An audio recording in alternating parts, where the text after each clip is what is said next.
I'm Patrick Vidal. Walk with me. Today we're in Alsace and we're going to start with looking at a map. This map is showing us the plain of Alsace, and if you follow the blue line where my finger is right, it will be right in a second, you can see the Rhine River, and anything on the right of that is Germany. Now we're getting to the more center part, the plain itself, and on the left you've got the mountains of the Vosges. Then the yellow signs are showing you where the vineyard is, just following the ridge of the mountain. And you've got to imagine that anything on the right of this map here, a little bit further down on the right there, is the Black Forest Mountains. Now, I want to take you on a walk through the three villages marked in red: Kaysersberg, Riquewhir and Hunawhir. Our path is marked in blue. Allez, let's go. For our first stop, I'd like to take you into a lovely village called Kaysersberg. Let me show you the sign of Kaysersberg. Remember the map? History and geography explain to us why it will look more Germanic than French here. For centuries, France didn't want the Vosges Mountains by the Rhine River to be the border with the Holy Roman Empire. So Alsace was Germanic till 1648, when conquered by Louis XIV. From 1871 to 1918, it was part of the German Empire, back to France after the war, incorporated into Germany during World War II, and then to France in 1945. Are you still with me? Before having a good look at the church, I want to show you the plaque on the side of it. This is called the Monument to the Dead, le Monument aux Morts in French. In fact, there is one in every single town and village in France, erected after World War I to commemorate the 1 million soldiers who died. This one is slightly different because of the history of Alsace. At the top, the long list of the ones who died during World War I, Alsace being part of Germany. Underneath it reads, forced to join the German army. That's World War II. And look where they died. Poland, Estonia, Russia, mainly on the Eastern Front. Then underneath we've got the deportees and the list of civilian victims. Now let's take a look at the church. It's called Sainte Croix, the Holy Cross. It was built with the local pink sandstones from the Vosges Mountains, and it dates from the 13th to the 19th century. Don't think I'm that clever, it's written on the wall. To enter the church, we will go through a 13th century gate in late Romanesque style, depicting the coronation of the Virgin Mary. Inside the church, we discover this amazing altarpiece dating back from the beginning of the 16th century and telling us about the Passion and the resurrection of Christ. Let's get a better view from closer. You'll be able to admire the precision of the carving with the clothing, the faces, the colors.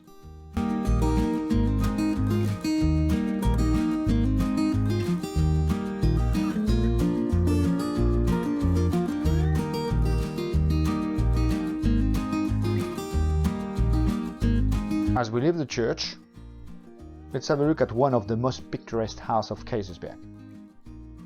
This kind of balcony slash window slash room is called an oriel and is very common in Alsace. Further down the village, there is a fortified bridge, built in 1514 as a protection against an attack from the river, dividing the town in two parts.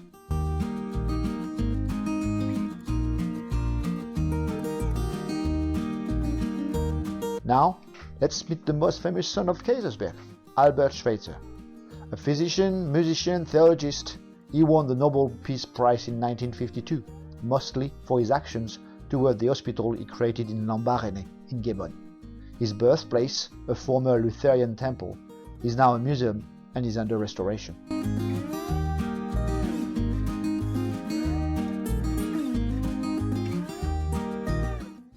Now, what makes Kaysersberg such an important town? I mean, we've got a lot of tourists here, it's a very, very nice town, we've got a lot of wine, vineyards, but why historically is it so important? Because if you look behind me here, you're going to discover its chateau. It was built in the 12th century by the imperial family, but unfortunately there isn't much left of it for us to visit. So, to understand its importance, let's go to the top of the tower. From here, we can see the Rhine River valley and the entrance of the valley along Kaysersberg leading to Lorraine. But the danger is not coming from this side, it's coming from France. So let's look on the other side, and that's what this chateau is here for, controlling this access of the valley and incidentally taxing goods coming through. Business is business. Talking about business, and before we walk to our next village, let's check out some of the local products. Here we find a master cheese from a village in southern Alsace. Very tasty, but very smelly. Be prepared. And here we have some of the delicious local pastas called Spätzle, or a more known name, noodles. Those pots here are made and used to cook the Backhofer, a stew with 3 meats and potatoes which was cooked every Sunday in the oven of the baker during Mass. No, one of those 3 meats is not stork. Storks are one of the main symbols of Alsace, and I'll come back to that later. One cannot talk about Alsace without mentioning its wines. Lots of winemakers in Kaysersberg, but I will also come back to this subject a little bit later. Another specialty is the Flammkuchen, tarte flambée in French. Originally a thin dough with sour cream, onions and ham, but like pizzas for instance, now you've got a lot of different versions, as you can see on this board. Before we move on, let's be trivial and use the restrooms, where you can appreciate a little bit of Alsatian sense of humor, recycling depending on what you drank. Now it's time to go and leave the village which was elected the French favorite little town in 2017. Taking the direction of Riquewhir, let's say goodbye to the chateau.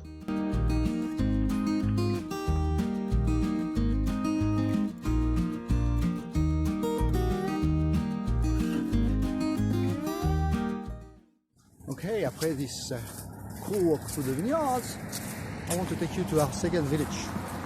And our second village is classified as one of the most beautiful villages of France, and I can prove it.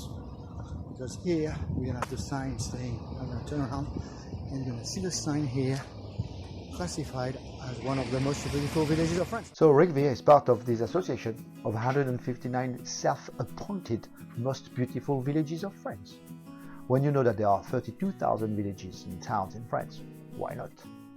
This yellow sign underneath Riquewhir and its Alsatian version tells you that the village participates into the national contest of flowered municipalities. Maximum score is 5 flowers. When we look at the map of Riquewhir, we find typical rounded shape of a fortified place. So let's enter through the main gate, dating back from the early 1500s. But before that, have a look on the fortifications that you will have to imagine without houses and windows, which have been added at separate time. As we walk through, we discover another gate with its belfry, called the Dolder. That's the original fortification from 1291. The second round have been added after and created space for a village outside the village. Remember the map? It's round. So if you walk down this street, you will eventually come back to the same spot. As we walk down the main street, we'll find the same recipe which made Kaysersberg so picturesque. Here in Riquewhir, there are also well restored and flowered houses, timber frames, bright colors.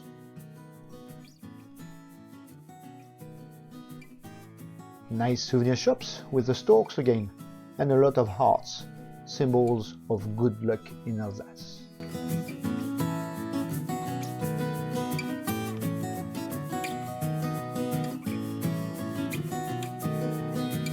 So let's take a look at some of the most striking houses.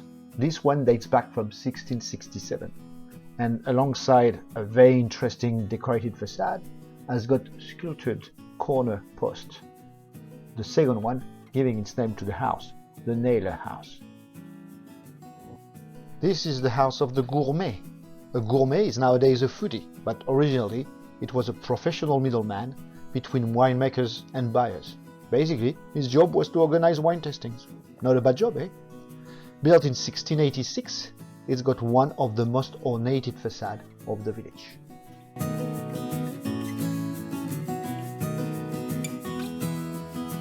Now, amid the skyscraper, 5-story high, two houses sharing the same gable, making it one of the tallest half-timbered houses in Alsace. 1606 for the Chichard house with its large oriel on the side. Now let's leave the main street and discover some nice and quiet courtyards.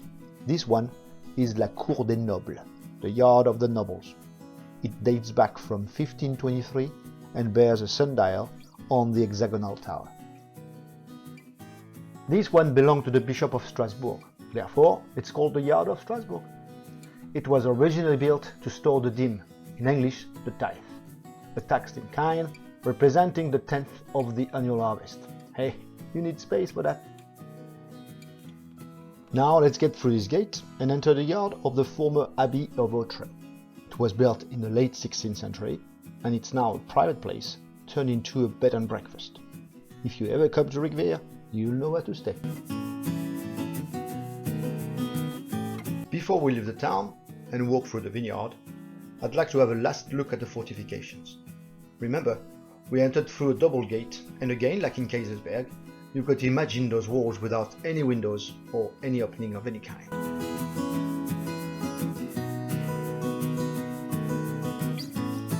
On our way to Hunawhir, our last stop, we passed the village of Zellenberg. And again, if you remember the map, we're on the slopes of the Vosges mountains.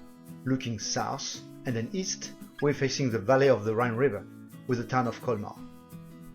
Then, on the other side of the valley, we can see in the distance the foothills of the Black Forest Mountains. In the distance, the fortress of the Kaysersberg. We've turned around, now facing north and then west, and we discovered the 3 chateaux in ruins of Riquewhir. Alongside with Kaysersberg and other ones, all those fortresses used to defend the valley against the enemy from the west. The French. Leaving the territory of Zellenberg, we're officially entering into Hunawhir. Let's talk about wine. We're following the trail of the Grand Cru, meaning the best quality wines. Alsace is one of the only regions in France naming its wines by the name of the grapes. Remember that in France, most of the time, wine is named by where it's coming from. So you will find 7 grapes in Alsace: Sylvaner, Pinot Blanc, Riesling, Pinot Gris, Muscat, Gewürztraminer, that's for the whites, Pinot Noir for the reds. The vineyard is protected from the western rain by the Vosges mountains. That makes for a semi-continental, dry and sunny climate. Now for some figures. 150 million bottles produced every year on just under 40,000 acres. 92% of the production is white, and 25% of that is a champagne-like bubbly wine called Crémant d'Alsace. Parties on!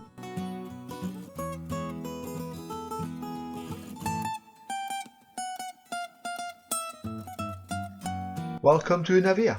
Yes, this is again one of the most beautiful villages of France. Only 157 to go, and you will have seen them all. Anyway, this is a beautiful village. It was easy to find picturesque facades and good-looking geraniums. But there is a big difference between Hunawhir and our 2 first stops. No tourism here. Nobody on the streets. No souvenirs. This is a real-life village.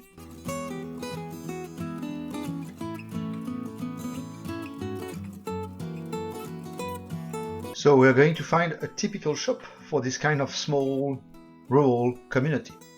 This one sells bread, grocery, newspaper. It's also a dry cleaning place with postcards, souvenirs, post office and public fund. Then, what else do we find in Hunawhir? Of course, look at the red signs. Winemakers. This is the economy of the village, surrounded by acres and acres of vineyard. Every other house is a winemaking facility. I didn't take you to Hunawhir only for its vineyards and its wines, but also for its church. Why this church? Because it's a fortified church enclosed by its cemetery and walls, and also because it's a simultaneum church, meaning that it's shared by Protestant and Catholic believers. The history of Alsace making it one of the main settlements of Protestant faith in France. The inside is pretty interesting as well, with its 18th century altarpiece and 19th century stained glass windows.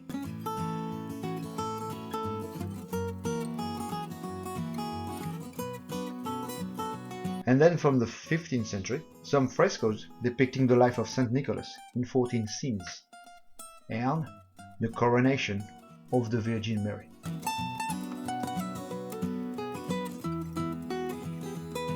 Last but not least, in Hunawhir, there is a conservation center which participated in the preservation of the storks in Alsace.